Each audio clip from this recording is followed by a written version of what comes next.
Previously on Moon Cabin. Can't believe I'm finally going home.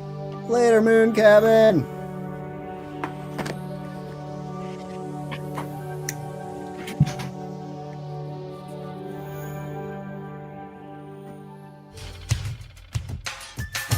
This is the true story of three wooks who were forced to live in a cabin on the moon.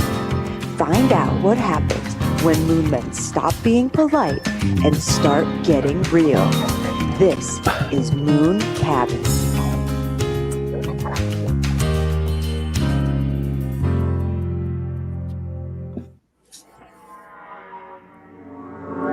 Entering Earth's atmosphere now!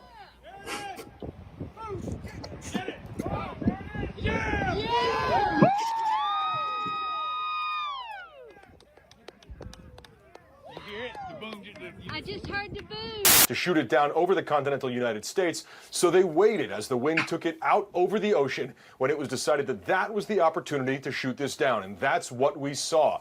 The U.S. Air Force launched F-22s out of Langley, supported by F-15s from another location, as well as other aircraft such as tankers. To shoot this down, it was an F-22 that fired an AIM-9 Sidewinder missile, a single shot.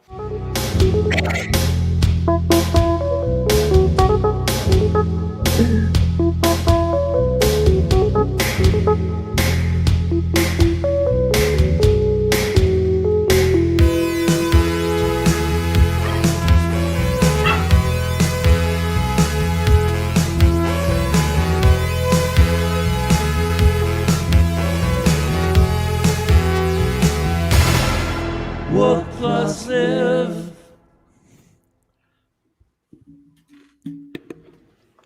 All right.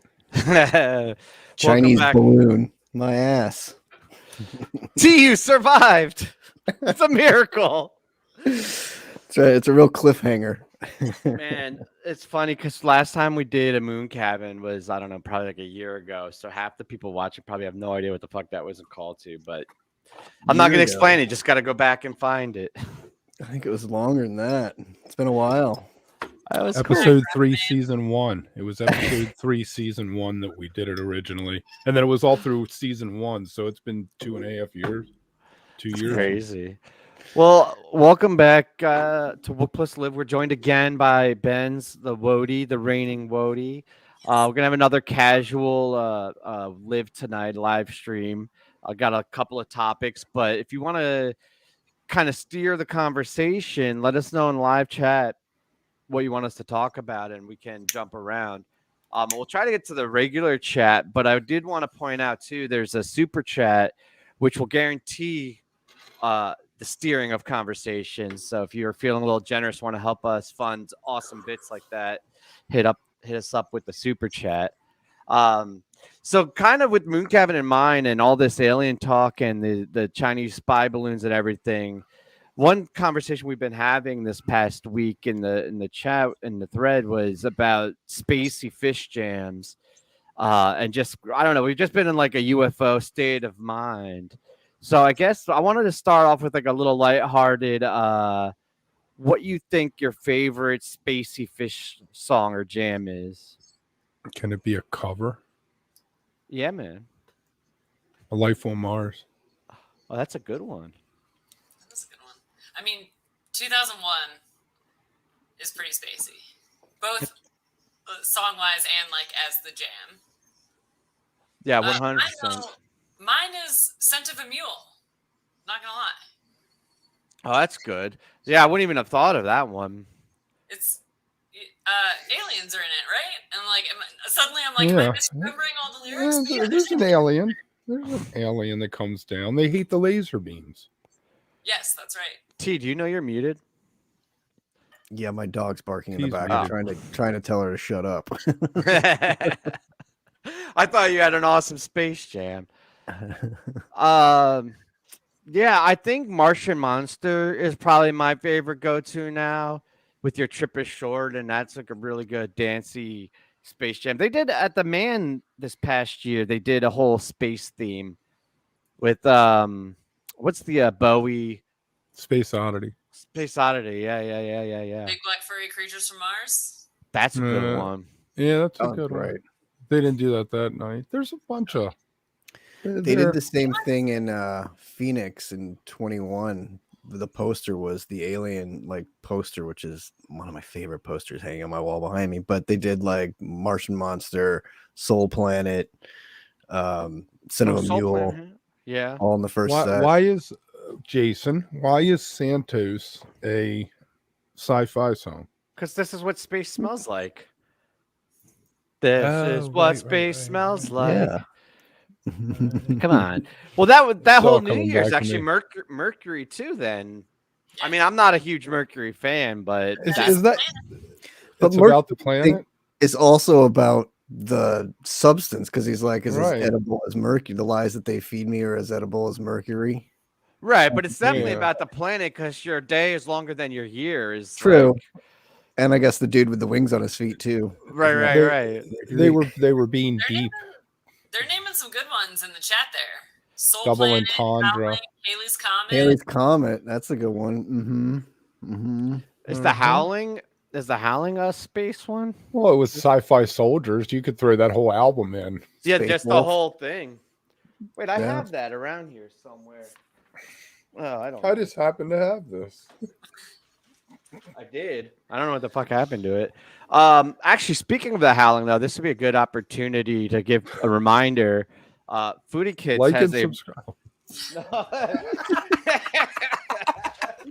You're mixing up our housekeeping, man. No, Footy Kits, our buddy over at Footy Kits, did this really dope Howling footy. And it has a wook+ sponsor. And you got 2 weeks left to order. So if you go over there, I found my magazine not magazine, comic. But yeah. This guy I was in Vegas with, he was smart and he brought shit to put his comic book in. And I was like, dude, you are so fucking smart. Because I had my shit folded in my back pocket by the end of the night. Good job, T. Dude, there were just pages of that thing everywhere, like all over the place too. I felt so bad. That's why it was great that they sold it in the store, like afterwards, briefly, that you could get it. So at least you could get a pristine one. Because man, it's so hard to keep that shit. Like mine got all in the poster tube. I got the poster that night too and stuff it in there, so it was all. But yeah, I know it's people that think ahead are smart. Mine's trash, but I made it home. It did make it from Vegas back to Baltimore. So, And so did you somehow. So yeah. 'Cause I went, Man, those messages coming in from Vegas, I wasn't sure you were going to make it out of there. dude, his voicemails were like, I'm stuck in a casino. I'm on some floor in some casino. I don't know where I am. I just want to go home.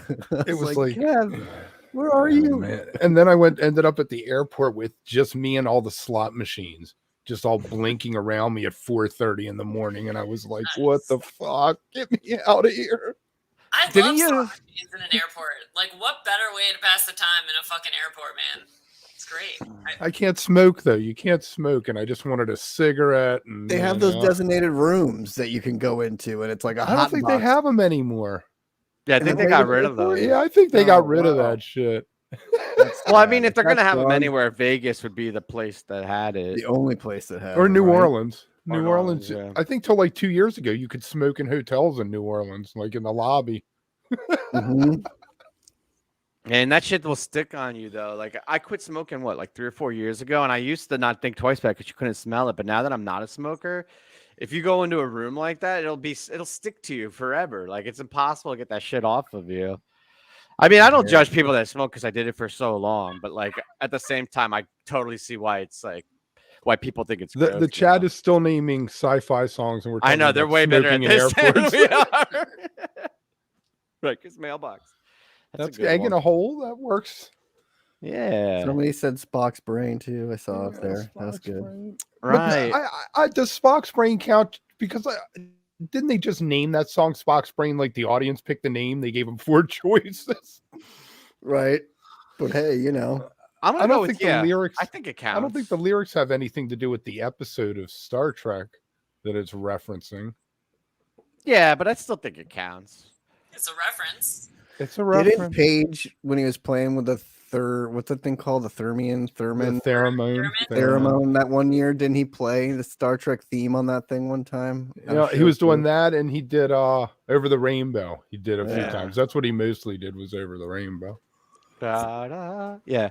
It's funny though when you're talking about Phish songs and their meanings. We just ran into this with the romantic Phish songs because we did the bracket and the seating of that, and everybody's like arguing on whether or not something's romantic. And what you realize is it's all kind of gray. Like it's all kind of super fucking Who the weird. fuck forgot to put Tila on there?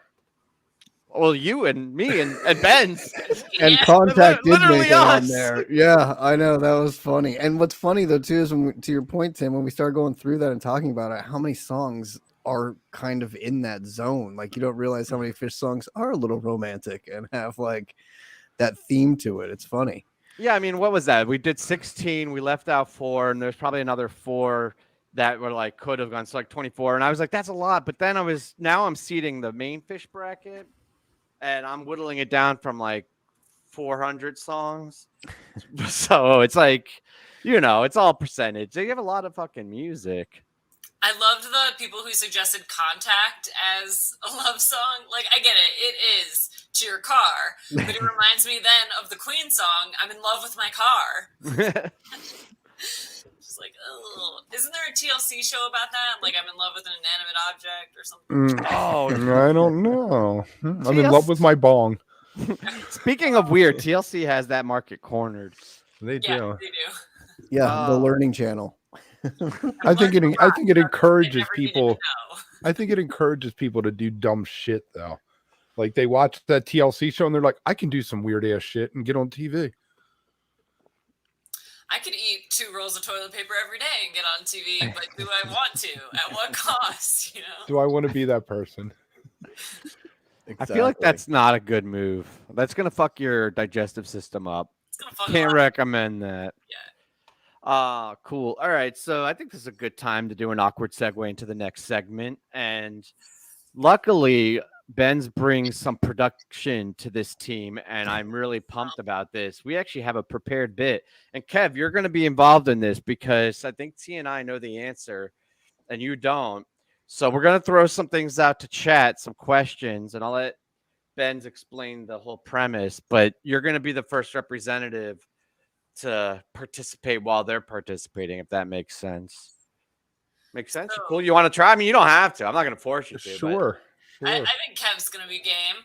So yesterday, as many people know, was Valentine's Day. So we went into the Relics Personals archives and pulled out some of the ads there. So this first one, here's the question: who would you reply to? 1, Matt Sullivan. If you see this, or if anyone meets him at a concert, please call home collect. We just want to know you're alive. Love, Mom and Dad. Now, for the young ones out there, I want to say what a collect call is. It's you would dial this 800 number, and then you would enter like the phone number you wanted to call. If you were at a payphone, for example, and you didn't have a quarter, and then you could call a landline that would then accept the charge of a quarter to take your call. So that's that. I think Matt would have had a chinger if he was on tour, but that's 2, another story. help, I'm a rock. My favorite. Number 3, Danny with the Whippets. It's me, Cheryl. Please write and keep in touch. Sorry we didn't get a chance to hang out more at Rosemont. So who would you reply to? I gotta say, Help I'm a Rock is pretty compelling. Yeah, what do you think, Kev? Well, I guess I'd do that because I'm not Matt or Danny. No, Or Danny's Cheryl. from the Whippets, though, so... But I'm not Cheryl. I don't think Danny would want me to hang out with him. I He'd be like, I read this before the show and did not take it that literally, but that is a very... Oh, I guess The Rock, because I'm not mad. Oh, shit. All right. Next one. By the way, Chad, let us know where you're at on these. Yeah, let us know who you would want to reply to. All right. I love Help I'm a Rock, by the way. Rock. I wonder how involved getting one of these personals were. Like, You sent him $5. You filled out the little form and had a little place with the area. You got 27 words or whatever, and it was like Twitter. I actually think they charged by character based on the lack of punctuation or like apostrophes and stuff. Help, I'm a rock. He could afford an apostrophe. So, Right. and he doesn't say what kind of rock. He could be a crystal. He could be a crack rock. He could be an 8-ball. Like, we don't know. It was a certain number of characters that you paid, and it was $5, and you sent it in because there were lots of prison. Did you ever do that, personals in Kev? there. I used to trade tapes. Yes, my list gets yours. Oh yeah, that's cool. I wonder how he actually got the form filled out and sent in though, without any limbs or appendages. That's a great point. It's a great point. Maybe he meant he was the Rock. All right. Maybe he actually was the Rock. This Very one young. is kind of like 2 truths and a lie. 2 of these are real. 1 of them we made up. So, see if you can tell which one. Number 1, NJT, you know our love will not fade away. PJQ. 2, Jennifer, you know our love will never fade away. Love you forever, Joel. Sunshine Daydream, our love will not fade away. They love each other. Lord, you can see it's true. JTN. Which one is the fake one there? The second one, because of the all capitalized never. Did it cost more for capital letters? No, but nobody did that back then. That's a text thing. That's what people do these days. Boomer. All right. I like how 1 has He's killing it. NJT and 3 has JTN. Oh. That was a red herring to fuck with people. One of those has to be wrong there. Right. That's what I was Yeah, Joel. Joel. You know, I have to say, I noticed. I went through. I almost made a whole slide of personals that said, "You know, our love will not fade away," because it was like every other one. So when we think it's like trite that people think "Waste" is Fish's best love song, like, come on. It's creepy that all these dudes, that was their go-to though. Not Fade Away is kind of a stalkery song. I mean, It's funny. All right, let's go to the last one. I just love this comment, by the way. I feel like someone comes in and like, oh, let me check out this wook+ show. I'm like, what the fuck is going I'm a on? rock. Help! I'm a rock. All right, the next one. Which inmate would you write to? So inmates, like, apparently had a good amount of discretionary income, I guess, to like put these. I think it was free. I think that Tony Brown did them for free. If somebody mailed something from a prison, she would print it for free. Interesting. All right, so I want to know which one you would start a pen pal relationship with. Number 1, I'm not broken. I'm not tamed by the man. So write if you can. Spread love. The more you give, the more you find. Number 2, I was a wanted man in Texas. Now I'm busted in jail and gone for good. You might know me as Silver. You might know me as Aaron, or you might not even know me at all. I'm a 21-year-old Frisco deadhead serving a hard 20 years in a New Jersey state prison. I'd sure like to hear from you. I'll answer all letters. Photo gets photo. Write me at this address. I know I got a friend somewhere. I was all about that until the photo gets photo. I don't know. Number 3, 41 years young, long brown hair, blue eyes, locked down for now, but not for long. Looking for good, honest, and sincere people to correspond with. My old lady left, and I need some righteous woman to help me through this. I'm waiting to hear from you. I'm not rating to any of them. Yeah. I don't think they want you though, Kev. Yeah, I don't think that I'm their intended audience. No. Well, you know, number 3 just wants good, honest, and sincere people. And Katie is so right. I mean, honestly, all of these sound like guys who slide into the DMs. Like, That can be the next version of this. Is it a sliding into DM or Relic's personal ad? Old I gotta relic shout out personal. real quick who the people who sent me those relics ads from the archives was Zizix, thank you, and also David Strayne. Ah, dude, I saw David. Oh, I don't want to call him out, but No, I saw so him. I saw him at MSG wandering the concourse after I think it was the 29th, and he looks so like. You ever see somebody that just like, where am I? What am I doing? I don't know where I'm going. He was just like so happy to see me, but like really was like, I was so happy to see him too. I love David. All right. Sufficient. Should I go back and reveal which one was the lie on that one slide? Oh yeah, did Kev get it right? Which one did Kev guess? Two. The two. No, the lie was number 3. I wrote that one myself. How good am I at writing love letters with Grateful Dead lyrics as if I were a man? Pretty good. And exposing Kev. He was like, nobody ever used all caps back then. Well, you could have said that about yours though, because every word was capitalized. Which Right. was definitely Yep. probably not real punctuation by somebody in relics. So. Also, I did not even notice that I just transposed the NJT to JTN. I turned away and thought about different initials for a while, but obviously the subconscious is strong. It was in your head. It got me. Awesome. But yeah, I gotta say, Help I'm a Rock is my favorite. That was the best. Isn't that a Simon and Garfunkel song? I am a rock. What is that? I am an Island. Yep. Oh, sorry, we're gonna get flagged now. That was spot on. But see, I hope somebody responded to him that I'm an island if he said, Right. "No, I'm a rock." That would have been the correct answer. Or at least a peninsula. Yeah. Right. And for our next segment, Anywho, Thanks, Kev. I appreciate it. So this band that we all seem to follow and announced the tour this week, and there's been some intense reactions. I don't know if in recent memory I remember this type of backlash at a tour announcement. vitriol. Right? Am I the only one seeing that? There's a lot of just piss and vinegar. Everybody is upset. Well, not everybody, but the Midwest people are really outspoken this time around about the tour. Aren't they always though? Isn't that Yeah, but part they of, do it in such a nice way. They're like, yeah, the post gonna. oh, don't you know? But they are playing the Midwest. They are playing the Midwest. Alabama. The Midwest starts in Pittsburgh and goes over to the Kansas line. Okay, I agree with this, but most people get pissed when I say Pittsburgh is part of the Midwest. And so then I concede and say, okay, fine, it's the Rust Belt. And right, then- that's what I call it. So the Rust Belt is a part of the Midwest, maybe, but a very distinct, isolated, has its own personality. And What they used to call the Bible Belt.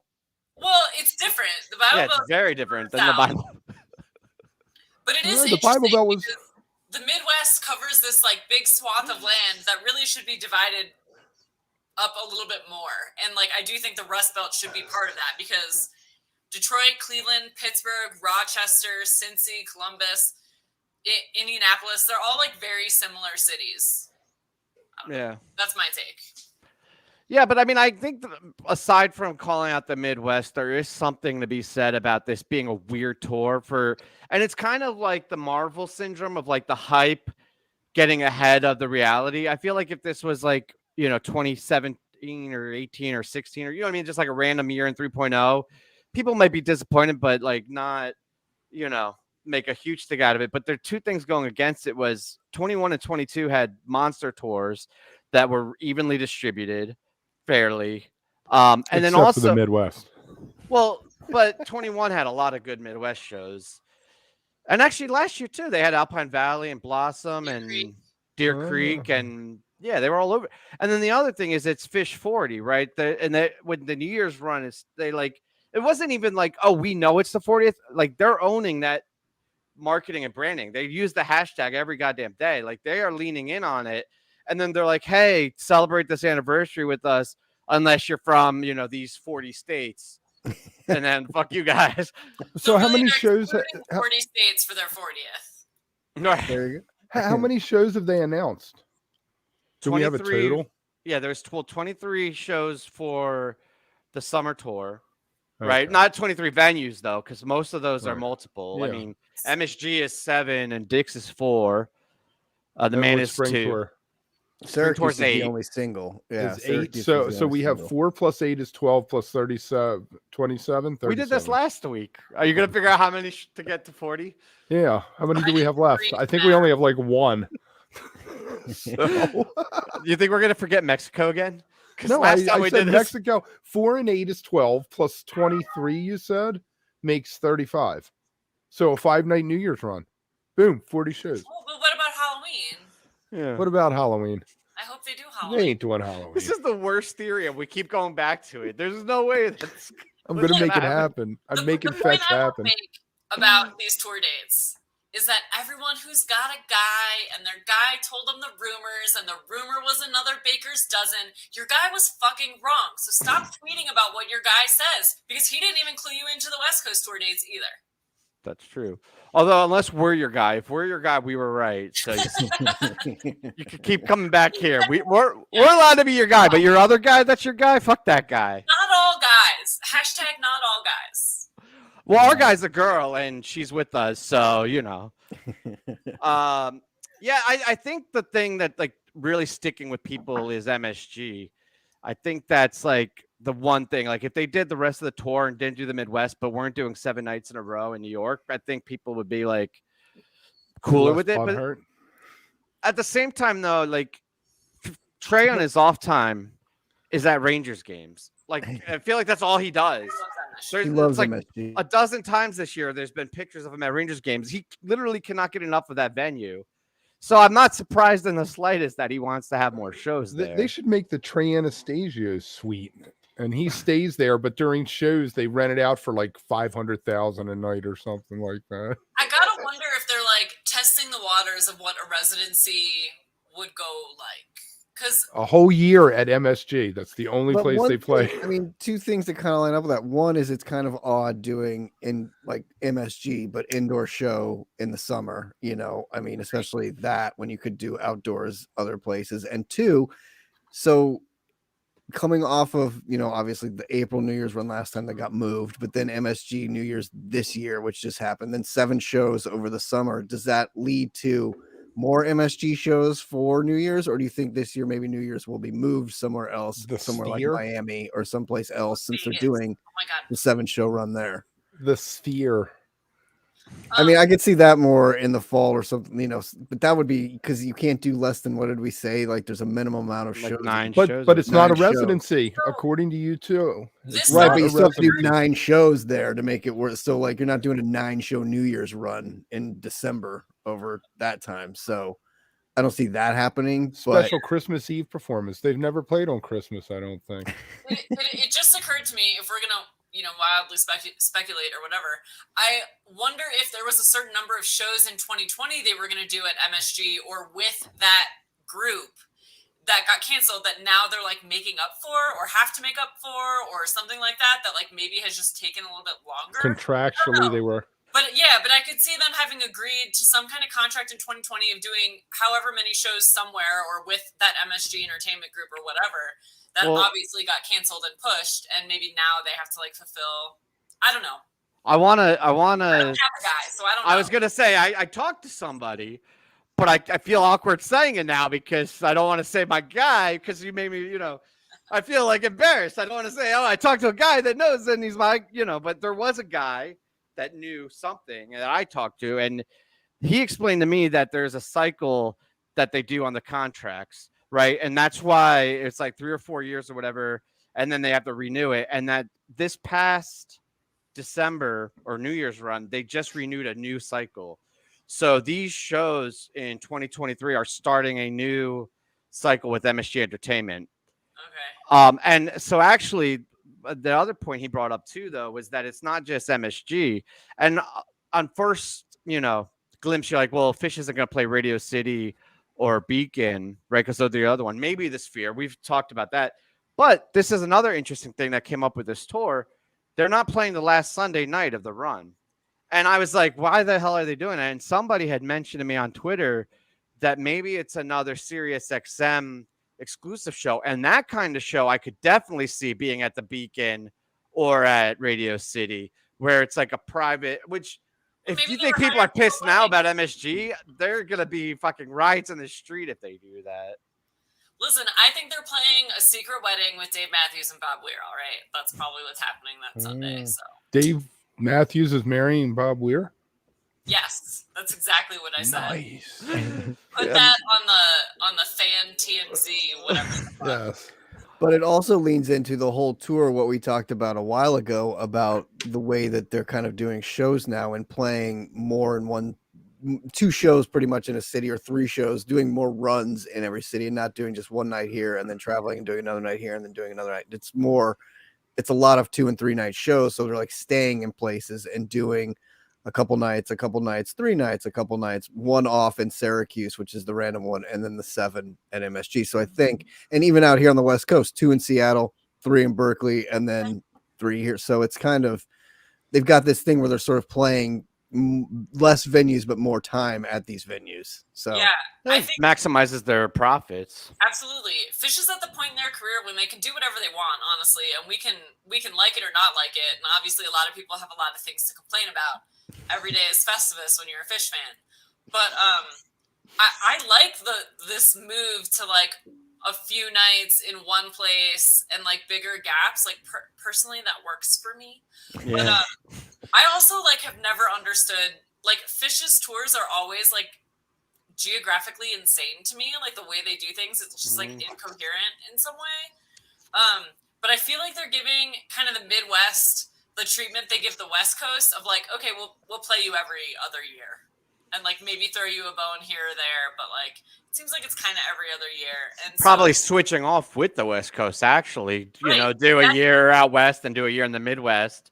exactly. And you know where they never play? They never come to New Mexico. I'm personally Been a while. or Utah or Kansas or like there's at Montana. There's a few of those that they just refuse to. At least I can make it to Dick's. At least I'm a short drive to Dick's. So. I got a question for you guys. Will Phish ever do all 50 states, or is that ship sailed? What states haven't they played throughout Alaska, their 40 years? I was gonna say Alaska, Hawaii, North, whatever happened to South the Hawaii Dakota? festival that they were gonna have years and years and years ago with those rumors. I would Supposed to love be in like New Year's. like what they do in Mexico, but in Hawaii, like that I would fucking go to. That would be I don't need a insane. passport. Right, right. Yeah, there's no way they're doing that, dude. They're not even gonna play the Midwest. never You think playing they're gonna go to Alaska. South Dakota. No.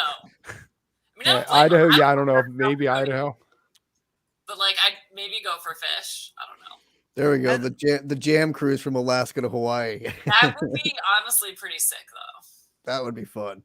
And like I want to be clear that I think they should play the Midwest, and I know that a lot of you out there are from the Midwest, and I'm not saying anything like that. But there is a financial backing reason to this, is that if you look at the concentration of their fan base, it is easier for them to sell out shows. God damn it, Kev. And then he puts his arms up like, I didn't do it. What? But there is a concentrate. It's easier for them to sell out shows on the East Coast than it is Of course. in the Midwest and the West Coast, and they can do it easier with Yeah. less travel. You gotta note too that like the Midwest has more space for cheaper, so you've got bigger venues in the Midwest. So of course they're more challenging to sell out because you're not running on the limited constraints you are in New England or on the West Coast. I do always think it's sad when they skip the places that feel like staples, like Deer Creek. Deer Creek should be a Feels like a staple. staple. Yeah, it's such a great place. It's like the Midwest Dick's. It's wonderful. My, So my that is thing, like- my thing is, I think Dick's is sort of that place, like when the Dead did, the Fare Thee Well, and they did the West Coast shows, but then they did Chicago as kind of that meeting point, so like to get everybody. So Dick's is kind of like that, where okay, Midwest people can get to Dick's, West Coast people can get to Dick's. It's kind of like too when they do Halloween in Vegas. It's kind of that Halloween in Vegas, New Year's in New York kind of thing, where like at least you get some of that West Coast love, because it's the same thing on the West. Like you have to make it, I think, a little bit sparse too to get people to want to go. Where you're like, oh, I haven't seen him in 2 years, so I'm going to see him, because everyone knows it's hard to sell out shows out here too. Like California isn't exactly the biggest, that's why they still play like the Tickets on the Forum. ground every time. Yeah, exactly. Yeah. So Well, there's less. There's less Phish fans on the West Coast, like for whatever reason. And to me, in my experience, having lived on the West Coast, the Phish fans were people who moved to California or the West from the East. from the East, that's what I was going to say. There's less Phish fans, but there's more New Yorkers, which is weird. Exactly. So Yeah. Kev, what are you My gonna thing say? is, why am I going to go to shows someplace where marijuana is illegal? I totally Is my whole agree thing. with you. I totally agree especially with you. these days. Yes, exactly. Okay, but there's a ton of people that live in all those states where it is illegal, and they also want to see Phish. I mean, Right.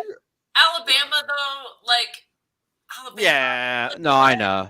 What does Sarah Huckabee Sanders have on them to get Right. them to go there?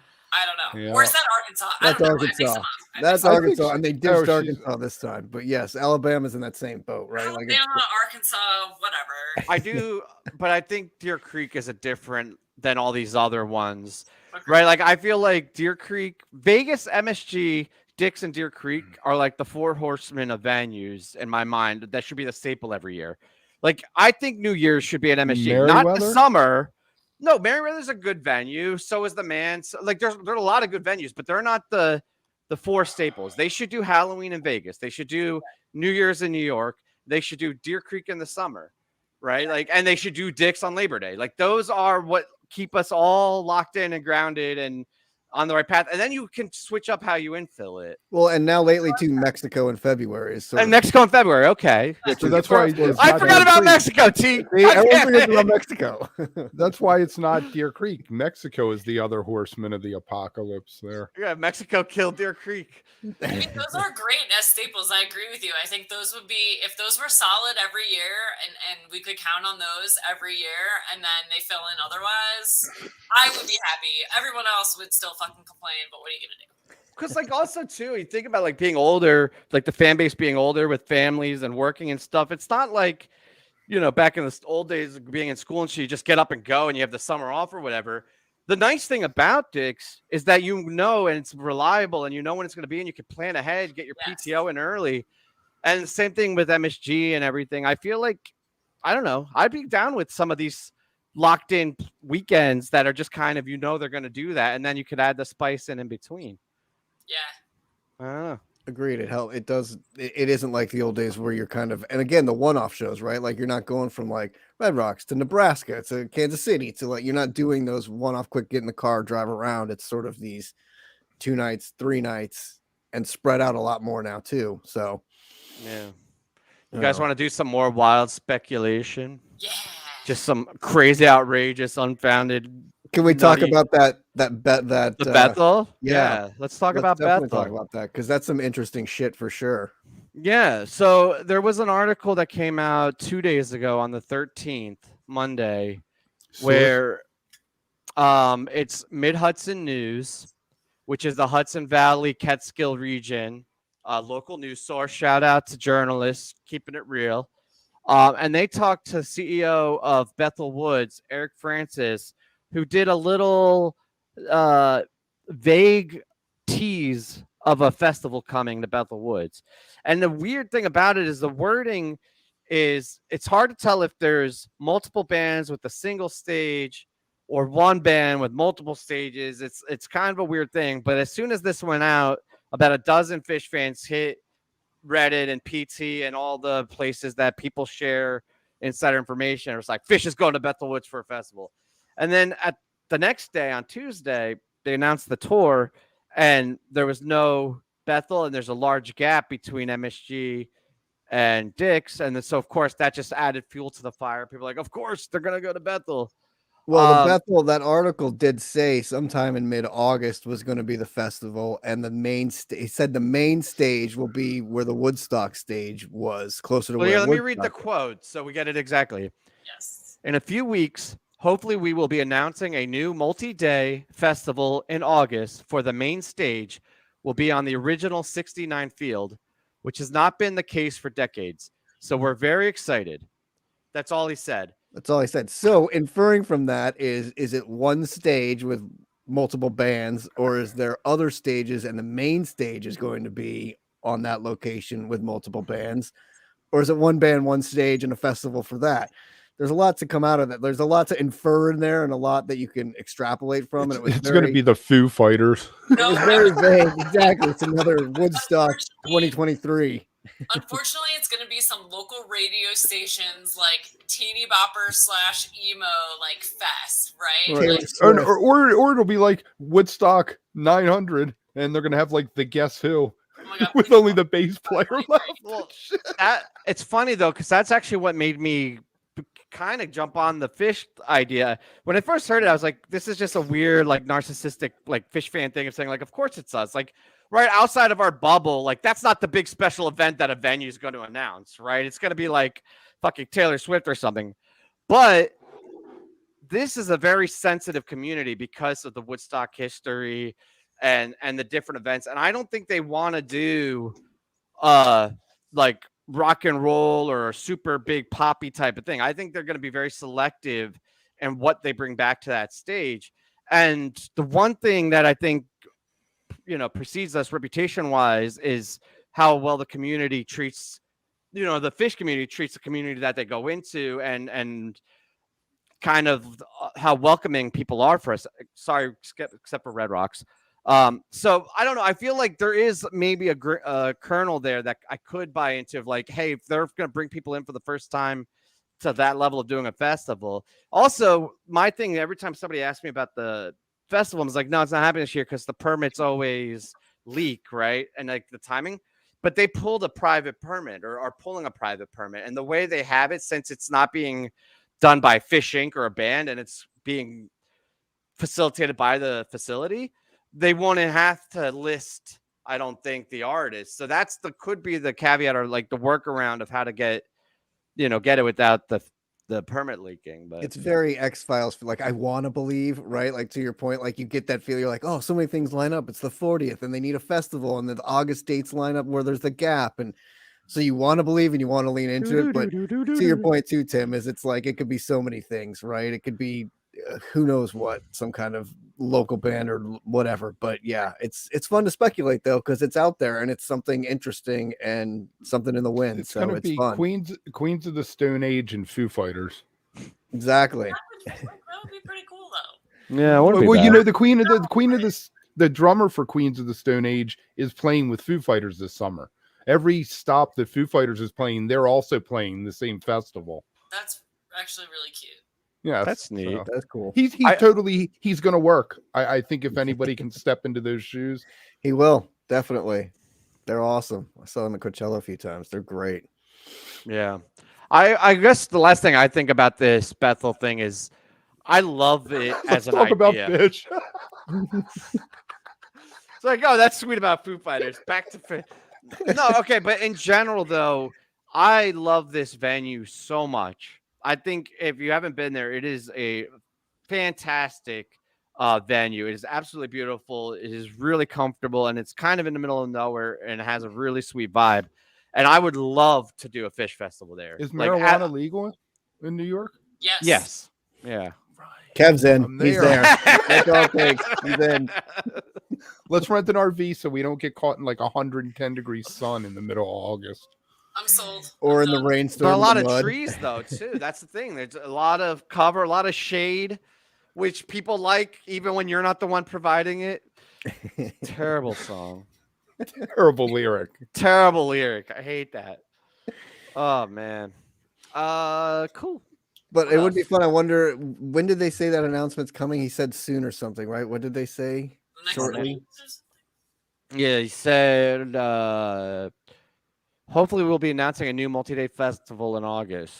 After probably That's another weird choice of words. wording. Is he announcing it in August, or is he announcing it for August? For August, exactly. The words are very, very, very weirdly worded in this thing. It's like a contract.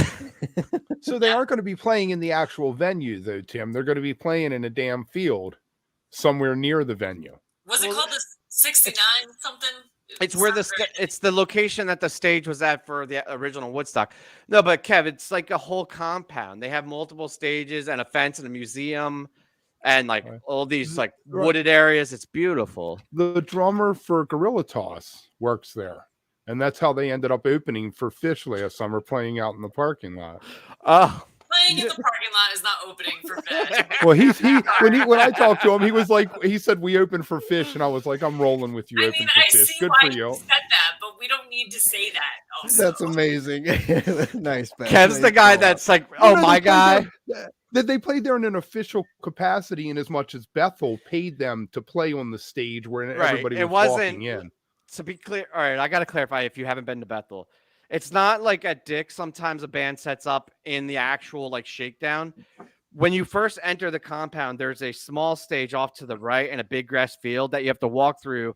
Then you get to the restaurants and the museum, not restaurants, like the dining area and the museum. And then beyond that is the main stage. So it is technically a stage in the facility, but it's very far from the main stage and not part of like the ticket or anything. But it is part of the facility. And he said that the Phish fans were so cool and stopped and listened, but Dead and Company fans, they just walked by and didn't even turn their heads. Fucking boomers. They only have so much energy, man. They got to get to the bathroom. Yeah, They're tired. They got to get to Spot bed. box. Bobby just lulled them to sleep. Oh man, God, that's such a cool venue, though. I hope they do it. That's not going to happen. See, now that people are getting excited about it, then it's not going to happen. As soon as people get excited. Well, there's a lot of interesting wording in that article, so. Yeah, well, we'll pay attention to it and follow up on it. Are we sure this isn't an Onion type publication or something, and we just start realizing? But the thing is that the article is not speculating. The article is like a paragraph. It literally says CEO said this. It's all the Phish fans and everybody else that are Just running wild with it. Well, they've all got a guy. Right, us, hopefully. My question is: are there any festivals going on in August that Phish aren't, when Phish aren't playing, that Trey band may show up at?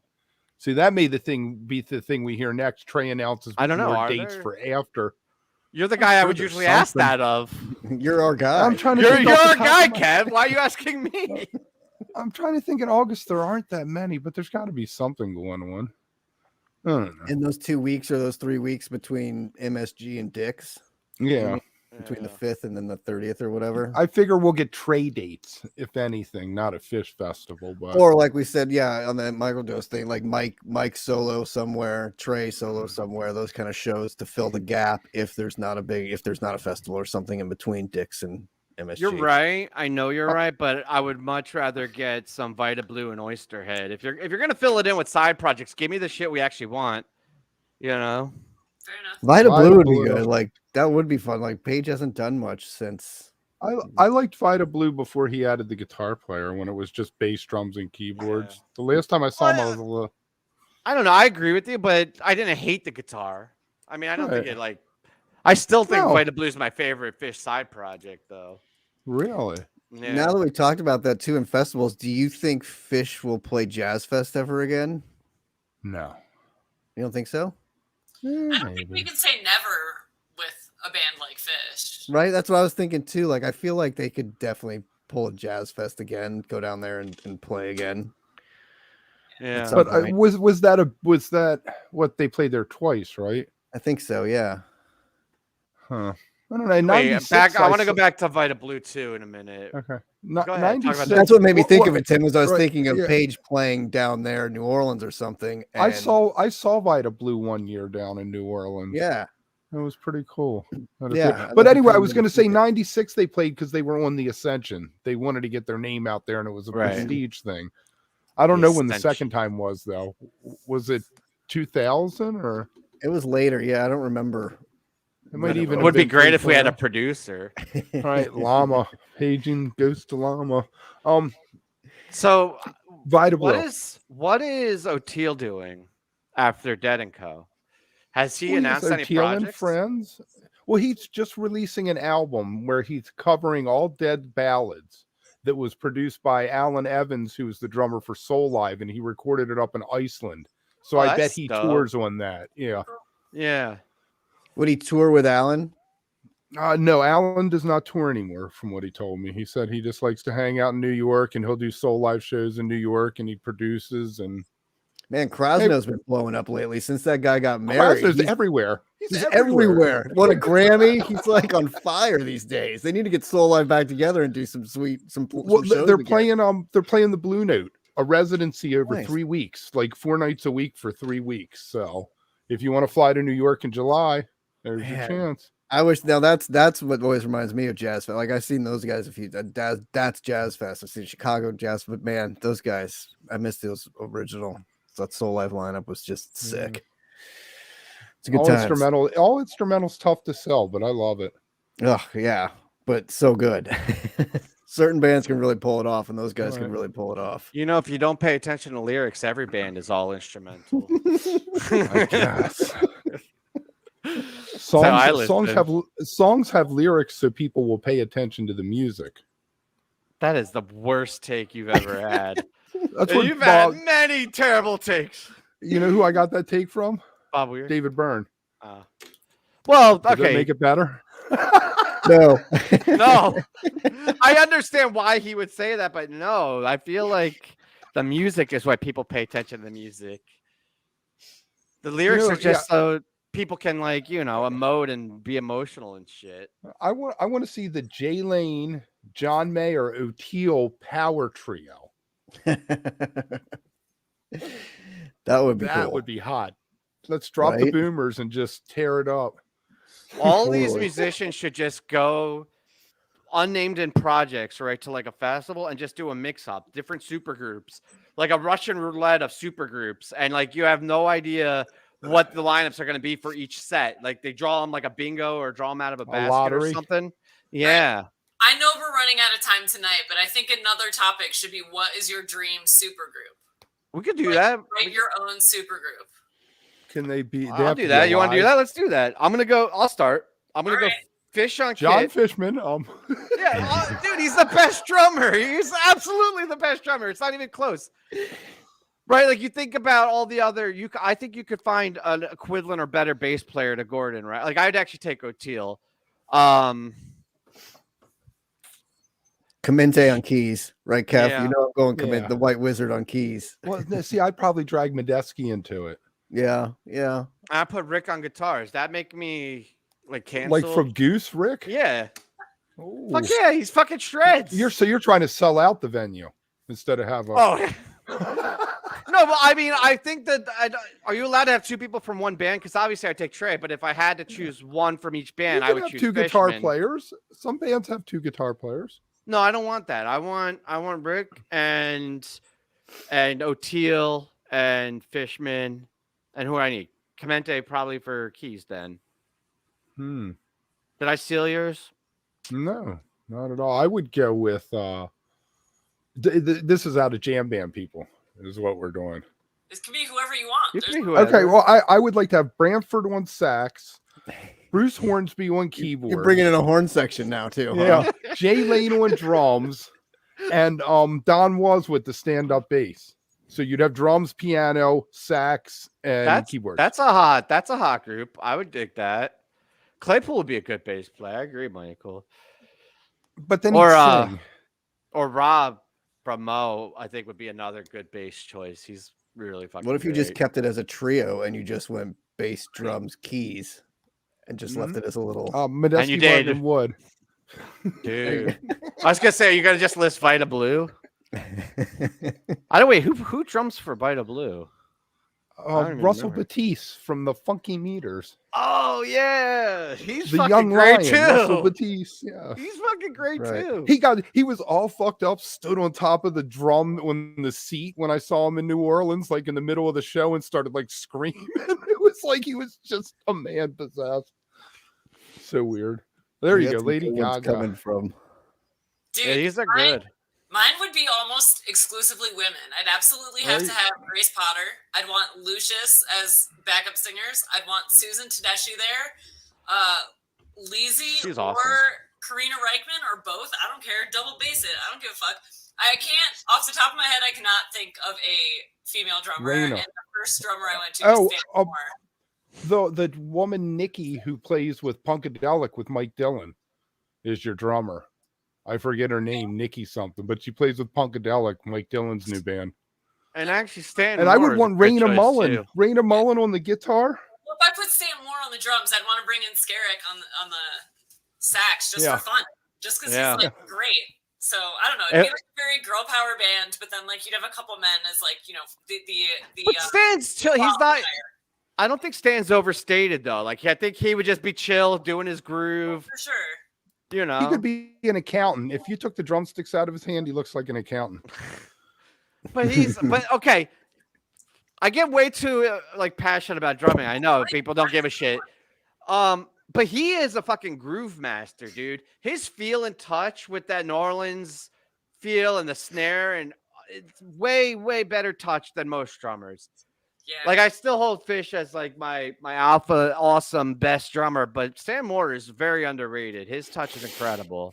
I got to see Garage A Trois for the first time ever last year. I'd wanted to see them for 20 years, and I was blown away. It was awesome. So Yeah. that might be why he's top of mind for me, because I was just like, I want to see that again. That's such a They great are trio. the real. Actually, you They know are who the else? real. Larnell Lewis from Snarky Puppy. Actually, like if Phish couldn't come on, I might take Larnell over John anyway.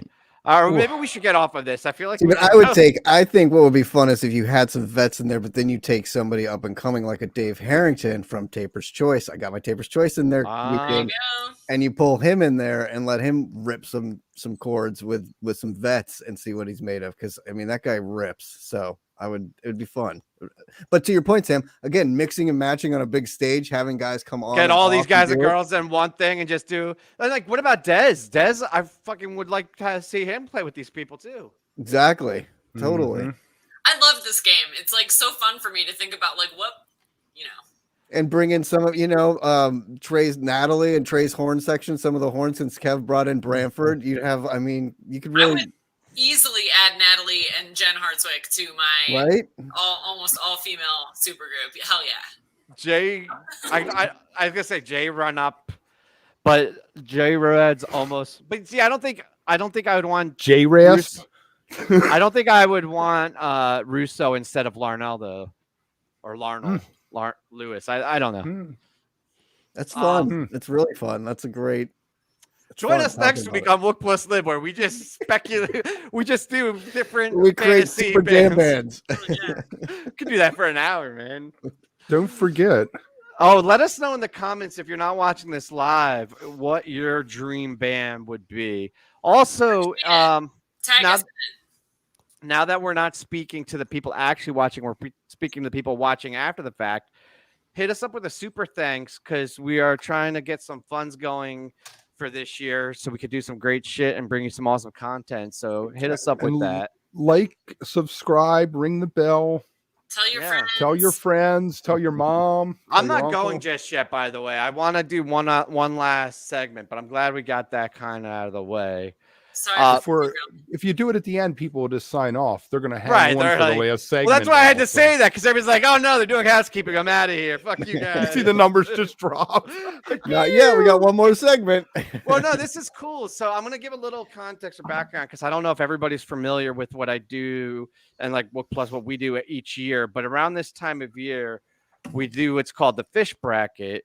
And it's not tied to a specific jam or a specific version, and we do brackets like that too, but this is more accessible where we just put all of the songs at face value up against each other, and so that'll be starting in here. I'll give you some concept art. I'm working out the design right now, but this is one of the concepts I was working at. So 3/3/23, the next Phish bracket will start, and it's gonna have go ahead.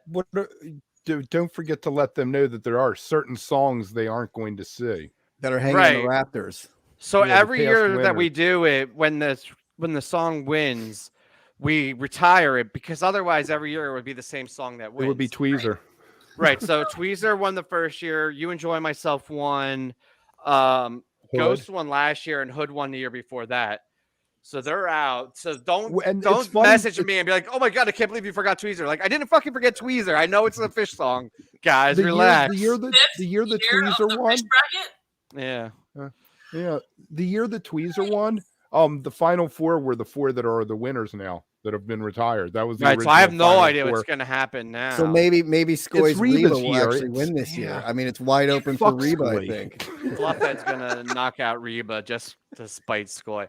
So some other details about this. I'm going to have 192 Phish songs this year.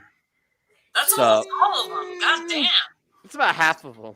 Yeah, it really is. It's crazy. Here, I'll show one more concept art if anyone's interested. I don't know. Tweezer reprise be in it? How many years? Oh, it's already numbers are dropping. Have a bracket of the winners of all the brackets. Well, I think when we get to 16, maybe, but then we'll do a bracket of the winners. And Tweezer will win again. Only 11 more years of it. Got it. Yeah. So we're going for I'm going for this whole isometric / like Escher, where it looks at first glance, it looks like it makes sense and it has the general isometric feel. But then when you look closer, things aren't quite there, and it's supposed to be a little bit unsettling, but also really cool and like cool color tones. Not like cool, like awesome, like 80s cool, but like cool as in like not warm, right? So You got a ghost? I like You got a it. ghost there, Waddy? so yeah, follow us on Twitter. You can participate and stay Hey, you Stay are around. going to do a Twitter. I know at one time you had mulled about trying something on that other thing, the elephant. Yeah, place. Mastodon. And I probably am still going to do some Mastodon brackets. It's a lot of work putting these together. And I tried to pull one off before Christmas, but with family and shit, it's hard. But no, I'll probably still do that. So if you are following me on there, like, it'll come. But this is going to be on Twitter. So, all right. Huge. Cool. Awesome. Huge. Enormous. All right. Well, thanks, guys. We'll do this again. That's what's fun. Another one in the books. Thanks for watching. Woohoo. See you guys next time. week. Thanks, Bye. Chad.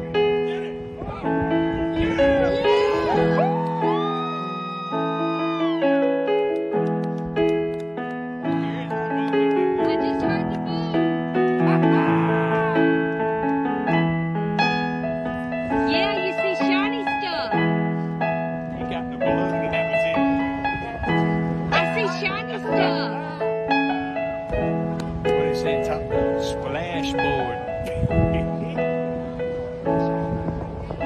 You see shiny stuff, everybody?